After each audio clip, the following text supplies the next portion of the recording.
오늘 본문의 말씀을 통하여 그리스도인의 삶이란 주제로 말씀을 나누도록 하겠습니다. 여러분, 그리스도인들과 세상과의 관계는요, 마치 배와 바다나 강이나 이런 물과 같습니다. 그래서 배가 있으려면 무엇이 있어야 됩니까? 물이 있어야 돼요. 그럼 물에 사람이 뭔가를 하려면 배가 있어야 하듯이 이 그리스도인과 세상은 물과 배처럼 뗄래야 뗄 수 없는 관계입니다. 그런데 배가 뜨려면 물이 필요하지만 그 물이 배 안에 들어오면 어떻게 될까요? 배가 종국에는 침몰하게 됩니다. 그처럼 우리 그리스도인들은 세상과의 관계에서 그 세상의 것이 우리가 세상 속을 항해하며 살아가지만 그 세상의 것이 우리 속에 들어와서 우리를 잠식하고 좀먹다 보면 언젠가는 우리도 물에 빠지는 배처럼 영원히 신앙이 침몰하게 될 것입니다. 여러분, 우리 주님을 보세요. 우리 주님께서도요, 하나님 아버지의 아들이시며 하나님과 동등하신 예수님이 이 땅에 오셔서 이 공생애를 시작하시기 전에 무엇을 하셨죠? 40일간 금식 기도하시며 성령 충만을 받고 아버지의 사랑을 받고 아버지의 은혜를 받고 능력과 권능을 받고 사역을 시작하셨습니다. 그렇게 사역을 시작하시며 세상에서 빛과 소금의 역할을 하셨어요. 그런데 그렇게 빛과 소금의 역할을 하시면서 세상 속에 살아가셨지만 우리 주님은 결탄코 세상에 물들지 않으셨습니다. 세속적인 것으로 마귀적인 것으로 자신을 물들이지 않고 죄짓지 않고 믿음으로 살아가셨어요. 그런데 우리 주님이 그렇다고 세상을 등지고 속세를 떠나 그렇게 사셨나요? 아닙니다. 세상 속에서 세상 사람들과 함께 살아가면서도 세상에 물들지 않고 세속적이고 마귀적인 것에 마음과 삶을 빼앗기지 않고 오직 믿음으로 이 땅을 살아가시며 빛과 소금의 역할을 감당하셨습니다. 여러분, 그래서 우리 그리스도인들도 세상을 살아갈 때 주님께 배워야 합니다. 우리 주님이 이 땅에 살아가실 때 하나님과의 관계가 아주 좋았죠. 하나님 말씀에 순종함으로 언제나 하나님 뜻을 묻고 아버지가 기뻐하시는 일을 행하심으로 하나님께서 그와 항상 함께 하셨다고 하듯이 하나님과 친밀하고 돈독한 관계, 아주 깊은 사랑의 끈끈한 관계를 유지하셨어요. 그처럼 우리도 하나님과의 관계도 좋아야 하지만 세상과의 관계도 좋아야 합니다. 특히 우리가 사회생활을 하면서 대인관계가 얼마나 중요한지 모릅니다. 왜냐하면 이러한 대인관계가 세상의 성공과 직결되기 때문입니다. 제가요, 자꾸 제 얘기 말씀드려서 그런데 제가 학생 때 별로 친하진 않았어요. 같이 학교 다니고 하던 친구인데 목사님 아들인데 서울 강남에 꽤 괜찮은 교회였어요. 근데 어찌어찌 하다가 이제 그 아버지가 조기 은퇴하시고 좀 교회가 좀 문제 있고 시끄럽고 이래서 그냥 은퇴하셨어요. 근데 그러고 은퇴하시면 좋은데 그러고 이제 또 한 60 초반이었다 보니까 중반이다 보니까 목회가 하고 싶으셔서 이제 개척을 하셨어요. 근데 그러다가 어려워지고 해서 그 친구가 되게 어려워졌어요. 그래서 학기 시작됐는데 집을 못 구하고 어떻게 할지 모르고 이래서 막 친구 집 떠돌아다니더라고요. 그 얘기를 듣고 제가 그때 투룸에 살아서 너 우리 집에서 살래? 나 방 한 칸 남는데 와서 살아라. 네가 관리비 내고 뭐 이런 거 반반씩 내고 그리고 살자. 그냥 그랬어요. 어차피 방 남으니까 목사님 그 사정을 아니까. 그 친구랑 한 3년, 4년을 같이 살았던 것 같아요. 그런데 그 친구 덕분에 저희 아내를 만났어요. 그 친구 덕분에. 네. 그리고 또 저희가 청주에서 사역할 때 또 학교 다닐 때 그냥 인사만 하고 가깝지 않은 친구가 있었는데 그 노연이라는 데가 있어요. 그 대청댐 있고 청남대 있는 쪽, 청남대 대통령 별장 있는 쪽인데 노연교회라는 시골 교회인데 그 근처에 이제 집에 살았는데 너무 추워서 그 집에 들어갈 때 제가 가서 이렇게 뭐 집수리하는 것도 도와주고 그랬거든요. 친구들 가서 추우니까. 근데 겨울에 한번 놀러 갔는데 아기를 낳는데 100일짜리가 코밑이 다 헌 거예요. 이런 데가 얼굴도 빨갛고. 갖고 애가 왜 그러냐 그러니까 너무 추워서 그런다. 보일러 좀 떼. 그 친구네도 소 키우고 이 과수원에서 집이 좀 먹고 살만하거든요. 아버지한테 얘기해서 보일러 값 좀 빵빵하게 틀어라 이랬더니 보일러를 최고로 올려도 밤에 14도 15도밖에 안 올라간대요. 그러니 애가 얼마나 춥겠어요. 그래서 걱정이다. 애를 그 부모님 댁에 보내자니 너무 멀고 그래서 어떻게 할지 모르겠다 그랬고 우리 그때 이제 방이 3개였거든요. 그래서 우리 집 방 한 칸 써라. 그래서 와이프랑 보내놓고 우리는 아직 애도 없고 결혼하고 얼마 안 됐으니까 이제 사무랑 상해 있는데 괜찮다고 하더라고요. 그래서 우리 집에 와서 좀 살아라. 겨울 날 때까지. 그러면 애도 괜찮고 좋겠다. 나도 마음이 안 아프고. 그렇게 이제 했어요. 그러니까 뭐 그냥 아무 생각 없이 한 거거든요. 그러니까 불쌍하니까 안 됐으니까. 그 친구라면 그런데 애가 막 그러니까 속상하더라고요. 그래서 살았어요. 그래서 한 6개월, 한 8개월 정도 같이 살았던 것 같아요. 근데 그 친구가 지금도 얼마나 고마운지 몰라요. 제가 좀 어려운 일이 있다 아니면 제가 무슨 일이 있다 하면 2발 벗고요. 2팔 벗고 나왔어서 탁 이렇게 해줘요. 그래서 얼마나 고마운지 몰라요. 그래서 제가 문제 만났을 때 아니면 앞길이 좀 막막하고 막혀 있을 때 그런 친구들의 도움을 얼마나 많이 받은지 몰라요. 또 어른들과의 관계도 마찬가지죠. 우리가 이렇게 사람과의 관계가 좋을 때 그들에게 인정받을 때 그들에게 섬기고 베풀고 나눌 때 바로 그것이 우리의 성공과 직결되기 때문에 우리는 세상과의 관계도 좋아야 하는 것입니다. 그렇다면 우리 그리스도인들은 세상 속에서 어떻게 살아야 할까요? 첫째로 겸손하게 순종하며 살아야 합니다. 22절은 이렇게 말합니다. 종들아 모든 일에 육신의 상전들에게 순종하되라고 했습니다. 그러니까 이 말씀은 우리가 사회생활을 하거나 직장생활을 할 때 윗사람과 어떤 관계를 맺어야 하는가를 말하고 있는데 그것이 무엇이죠? 바로 순종입니다. 다시 말해 사회생활을 할 때 윗사람과의 관계에서 겸손과 순종이 필요하다는 것입니다. 그것이 곧 성공의 비결이기 때문입니다. 또 24절에 이렇게 말씀합니다. 이는 기업의 상을 주께 받을 줄 아나니 너희는 주 그리스도를 섬기느니라 라고 했습니다. 여기서 상은 바로 성공으로 봐도 무방할 듯합니다.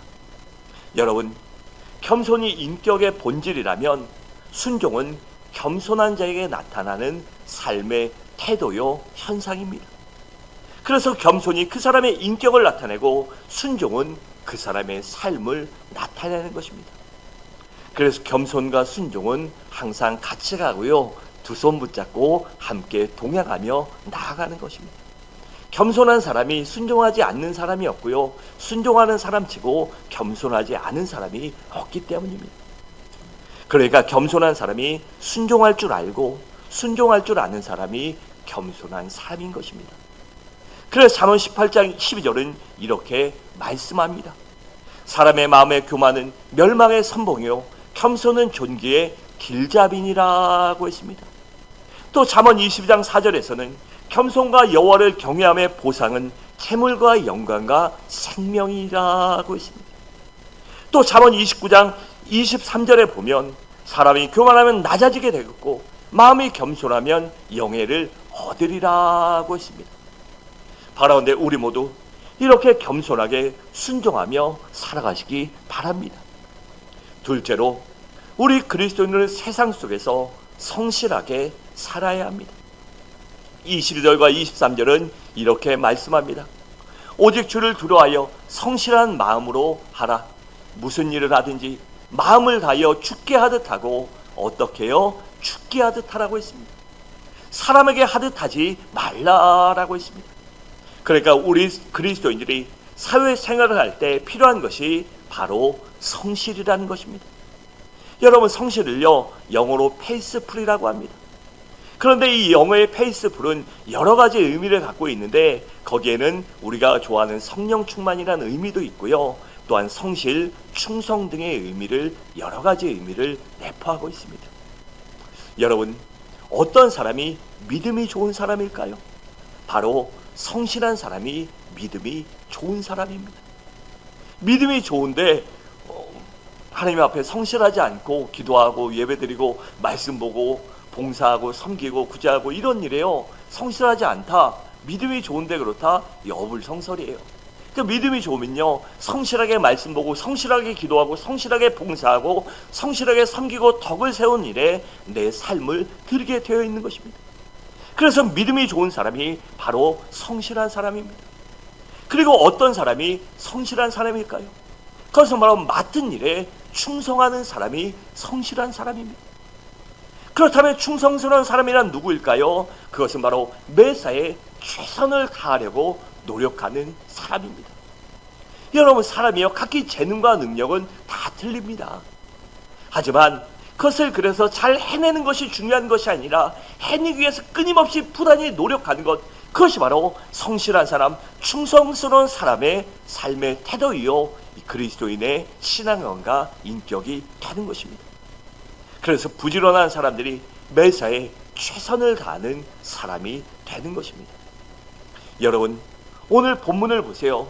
무슨 일을 하든지 누구에게 하듯 하라고 했죠? 주님께 하듯, 하나님께 하듯 하라고 했습니다. 그것이 바로 성실이라고 말씀하고 있습니다. 그리고 성실한 자에게 주님께서 반드시 보상의 상을 주시겠다고 약속하셨습니다. 오늘 본문 24절은 이렇게 말합니다. 이는 기업의 상을 주께 받을 줄 아나니 너희는 주 그리스도를 섬기느니라 라고 했습니다. 그러니까 앞뒤를 바꾸면 주 그리스도를 섬기는 자는 진정으로 섬기고 성실하게 충성하고 헌신하는 사람들에게 기업의 상을 주신다는 것입니다. 또 잠언 12장 24절에 보면 이렇게 말씀합니다.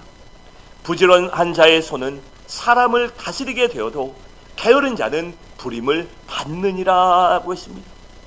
또 잠언 21장 5절에 보면 부지런한 자의 경영은 풍부함에 이를 것이나 조급한 자는 궁핍함에 이를 따름이라고 했습니다. 또 잠언 25장 13절을 보면 충성된 사자는 그를 보낸 이에게 마치 추수한 날에 얼음 냉수 같아서 능히 그 주인의 마음을 시원하게 하느니라 라고 했습니다.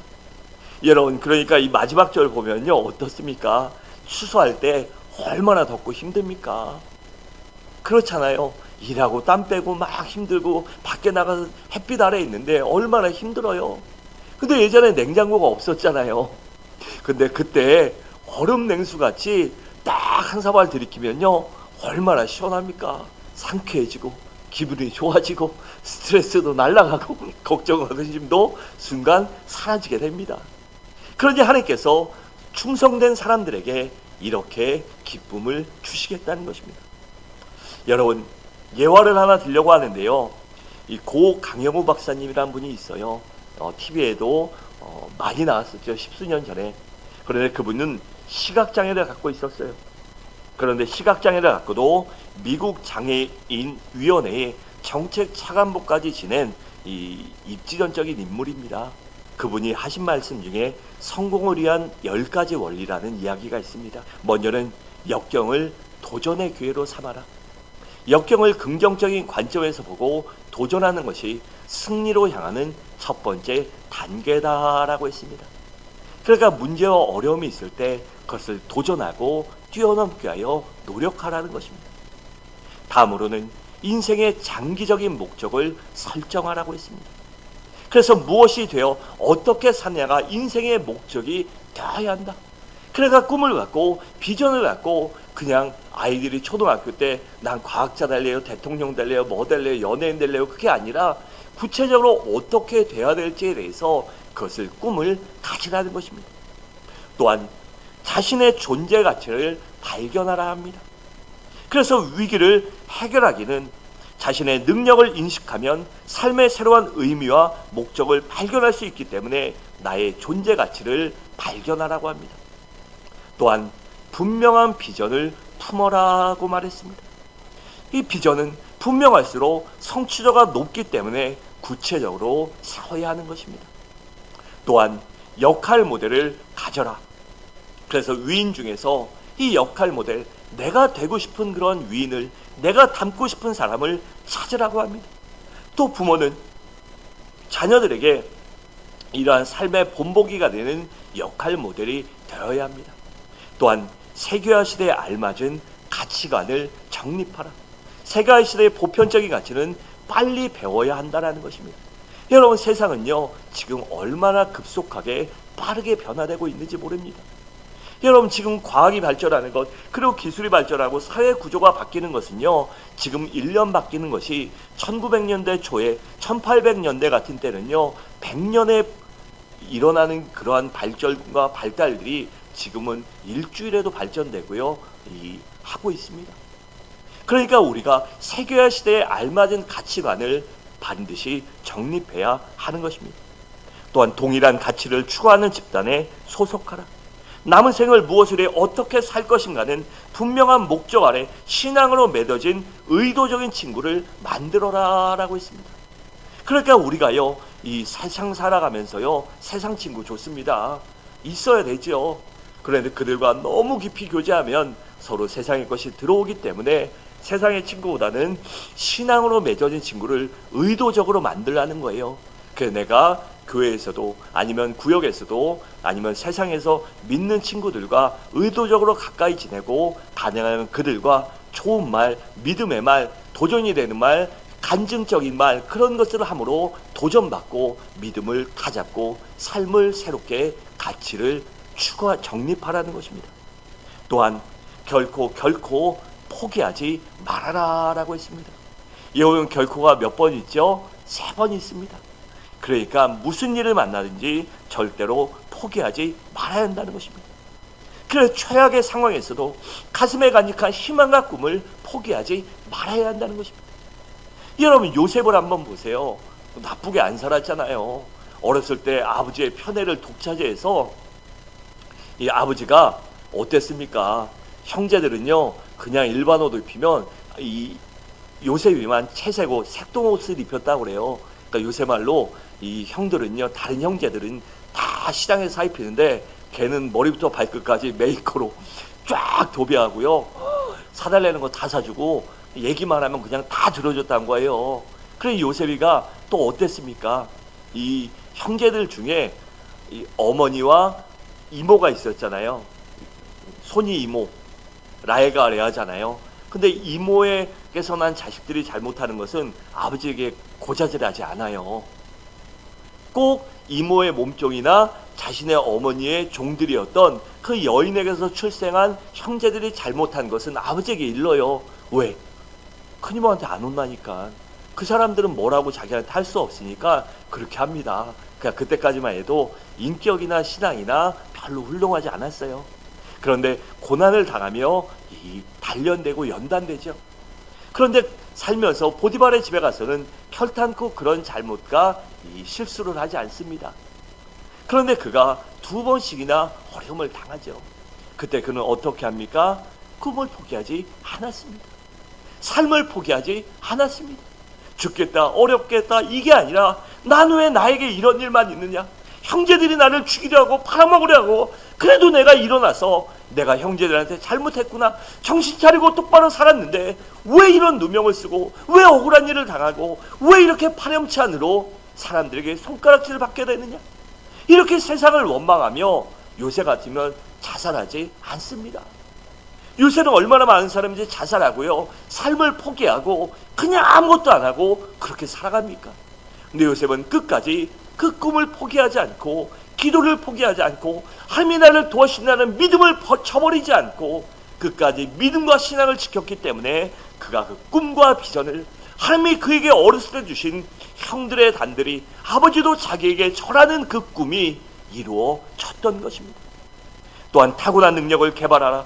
누구보다 잘하는 것을 개발하라. 당신이 누구보다 잘할 수 있는 것을 찾아 가능하면 희귀한 꽃을 피워라 라고 했습니다. 여러분, 사람은요 누구나 잘하는 게 있고 못하는 게 있습니다. 그럼 여러분, 우리가요 이렇게 잘 못하는 것을 개발하기보다는요 단점을 개발하고 보완하기보다는 장점을 개발해야 한다는 것입니다. 내가 잘할 수 있는 것, 내가 남들보다 조금 더 뛰어난 것을 갈고 닦아서 누구도 따라오지 못할 만큼 주변에 있는 누구보다도 더 그것이 높은 실력과 능력을 소유할 만큼 요새 말로 달인이 되라는 것입니다. 그 내가 잘하는 것, 내가 소질이 있고 내게 능력이 있는 것을 열심히 갖고 닦아서 그 하나라도 남들보다 뛰어난 달인이 되면 성공할 수 있는 것입니다. 또한 최선의 것을 주어라 라고 했어요. 긍휼히 여기는 마음으로 자신이 가진 최선의 것을 나누어 주라는 것입니다. 여러분, 우리가요 남에게 줄 때요 좋은 거 줘야죠. 나쁜 거 주면 안 됩니다. 가까운 사이라도 막 안 좋은 거 주면요 별로 좋아하지 않아요. 그래서 남들에게 줄 때는, 베풀 때는요 좋은 거 주려고 노력해야 합니다. 여러분, 그래서요 우리는 언제나 남에게 좋은 것을 줄 알아야 합니다. 왜냐하면 내가 안 좋은 것 줘야요 죽어도 욕먹는 거예요. 어떨 때는 그것이 그 사람에게 상처와 아픔을 줄 수도 있기 때문입니다. 그래서 섬기는 것이, 베푸는 것이 여러분의 몸에 배시기 바랍니다. 여러분, 그래서 성실한 사람은 정직할 줄 압니다. 어떤 때는 정직해서 손해볼 때도 있고 불이익을 당할 때도 있고 어리석게 보일 수도 있습니다. 하지만 긴 안목으로 보면 정직한 사람이 반드시 잘 되게 되어 있고 성공하게 되어 있기 때문에 우리는 긴 안목을 갖고, 또한 내가 그리스도인이라 하나님의 백성이다라는 믿음을 갖고 그러한 신념으로 바르게 살아야 하는 것입니다. 여러분, 우리가 가끔 TV를 틀면요 인사청문회가 종종 나오잖아요. 고위직 바뀔 때마다 하는데 그거 보면요 얼마나 속상하고 얼마나 화가 날 때도 있어요. 정말 믿었던 사람, 정말 괜찮은 사람, 괜찮아 보였던 사람인데 그놈의 돈이 뭔지, 그놈의 돈 몇 억 없어도 사는데 전혀 지장 없는 사람들이 그 돈 몇 억 때문에 뭐 위장전입하고 뭐하고 한 거 보면요 얼마나 안타까운지 몰라요. 특별히 그리스도인이다, 교회 장로님이다 이런 분들이 그러면요 얼마나 속상한지 모릅니다. 여러분, 그래서 우리 그리스도인들이 성실과 정직함으로 무장해서 세상에 나가야 합니다. 그래서 우리 그리스도인들이, 우리의 자녀들이 성실과 정직함과 믿음으로 무장해서 이 경제계, 사회계, 정치계, 또한 기업계나 체육계나 예술계나 모든 각계각층에 진출해서 높은 지위까지 올라야 합니다. 그리고 그들을 통해서 이 나라가 살기 좋은 나라가 되어야 하고, 그를 통해서, 우리를 통해서 하나님의 살아계심을 증거해야 하기 때문입니다. 그래서 우리 그리스도인들은 성실과 정직이 필요한 덕목인 것입니다. 셋째로, 우리가 세상을 살아갈 때 친절하게 살아야 합니다. 여러분, 우리 주님의 모습을 보세요. 주님은 모든 사람들에게 친절하셨습니다. 특히 가난하고 병들고 소외당하고 외로운 사람들에게 친절을 베푸셨어요. 마태복음 11장 28절은 그래서 이렇게 말씀하십니다. 수고하고 무거운 짐진 자들아 다 내게로 오라, 내가 너희를 쉬게 하리라 라고 하셨습니다. 이렇게 수고하고 무거운 짐진 자들을 다 오라고 하시고 그들에게 쉼을 주시고 그들에게 아픔과 고통과 필요를 채워주셨습니다. 또 에베소 4장 32절은 이렇게 말씀합니다. 서로 친절하게 하며 불쌍히 여기며 서로 용서하기를 하나님의 그리스도 안에서 너희를 용서하심 같이 하라라고 했습니다. 여러분, 요즘 기업들이요 심혈을 기울이고 있는 많은 투자를 하는 것이 무엇인지 아십니까? 바로 친절과 이 정직에 대해서, 친절에 대해서, 관계에 대해서 많은 투자를 합니다. 그래서 그런 교육들을요 강사를 불러서요 좀 뜨면요 1시간에 1,000만원, 2,000만원, 3,000만원, 심한 사람은 5,000만원 1억씩 주고요 그 사람 불러다가 직원들 일하는 시간 빼갖고요 연수원에 모아놓고 맨날 며칠 강의를 합니다. 그러면 바로 그 친절이 바로 그들 가운데 기업이 살아나는 좋은 원동력이 되기 때문입니다. 여러분, 오래전에 미국의 멜빈 다마라는 사람이 있었어요. 근데 이 사람은 젊은이였는데 일을 조그맣게 사업을 하는 사람이었기 때문에 부유하지 않았어요. 그래서 네바다주 사막을 낡은 트럭을 운전하고 가고 있었습니다. 그때도 멀리 출장 갔다 일하고서 지친 몸을 이끌고 미국의 사막의 도로는요 끝이 안 보입니다. 그 미국 차가 크고 배기량이 큰 게요 걔네는 한 번 나가면 우리나라는 서울에서 부산 가도 5시간이면 가잖아요. 그런데 걔네는 목적지까지 가려면 몇 날 며칠이 걸릴 때도 있기 때문에 차가 크고 이 배기량도 크고 그런 거예요. 그런데 그 끝도 안 보이는 사막을 힘든 몸을 일고 지친 상태에서 운전을 하고 가는데 저 멀리에 허름한 노인이 서 있는 게 보이는 거예요. 그래서 그 노인을 발견하고 차를 세웠습니다. 그리고 어르신 어디까지 가세요? 제가 방향이 같다면 모셔다 드리겠습니다. 이 뜨거운 데 계시지 말고 이 낡은 차 좀 불편하지만 타고 가시겠습니까? 라고 합니다. 그러다 그 노인이 흔쾌히 고맙소. 나는 라스베이거스까지 가는데 거기까지 날 태워다 줄 수 있겠소? 이럽니다. 그러니까 그 친구가 어차피 거기 지나가니까 모셔다 드리겠습니다. 가는 방향이니까 제가 거기에 내려드릴게요. 정확한 목적지 알려주시면 제가 앞에까지 모셔다 드리겠습니다. 그래요. 그리고 드디어 라스베이거스 목적지에 도착합니다.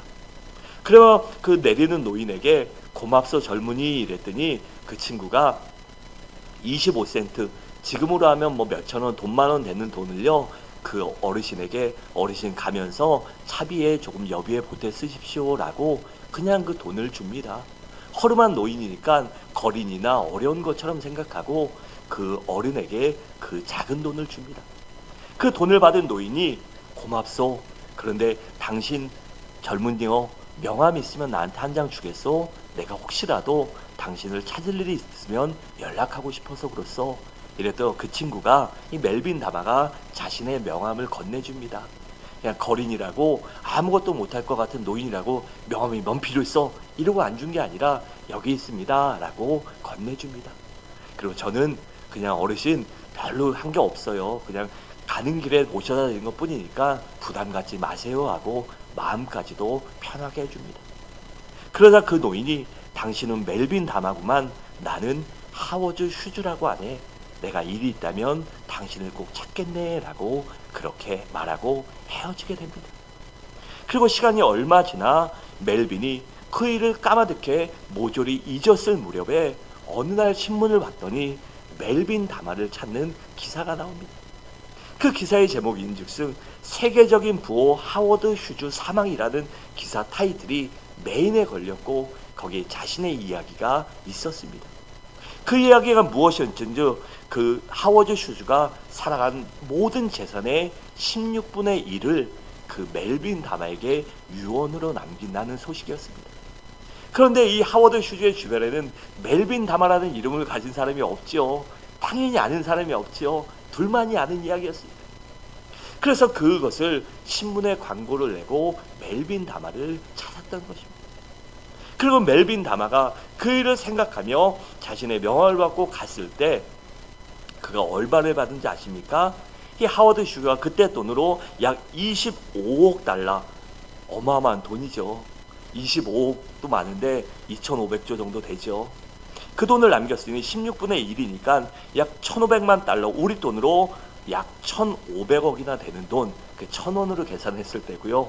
요새 환율로 치면 1,800억, 2,000억 되는 돈을 유산으로 받은 것이었습니다.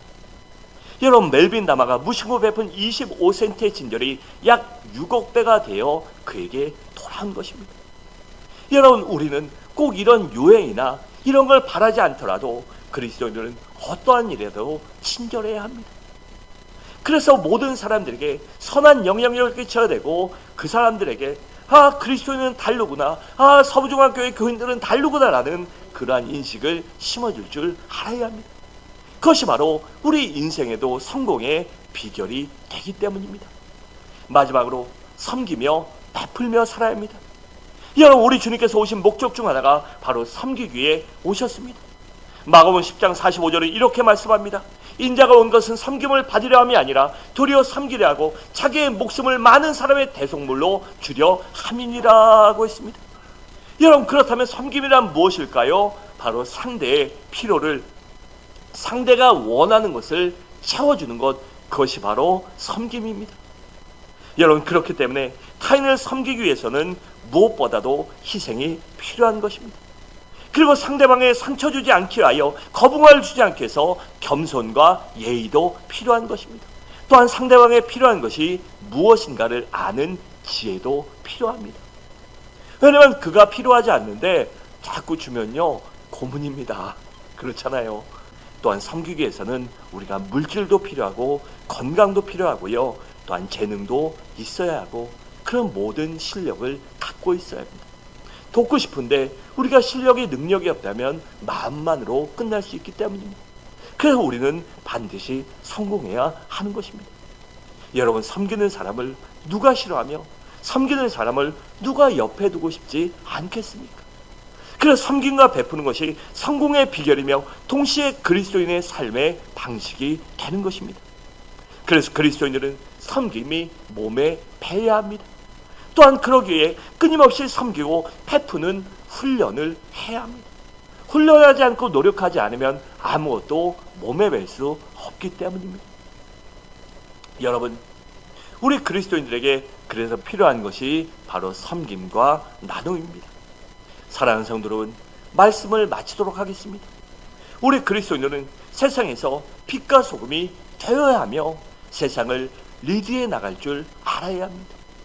그러기에 우리에게 겸손과 순종이 필요하며 성실과 친절이 필요한 것입니다. 또한 섬김과 베품이 필요하고 그 모든 것들을 우리가 소유하고 그것들을 이루기 위해 노력함으로 끊임없이 기도하고 노력함으로 그렇게 믿음으로 살아감으로 세상에서 성공하고 하나님의 영광을 나타내게 조금도 부족함이 없는 우리 모든 성도님들 되시기를 주님의 이름으로 간절히 축원드립니다.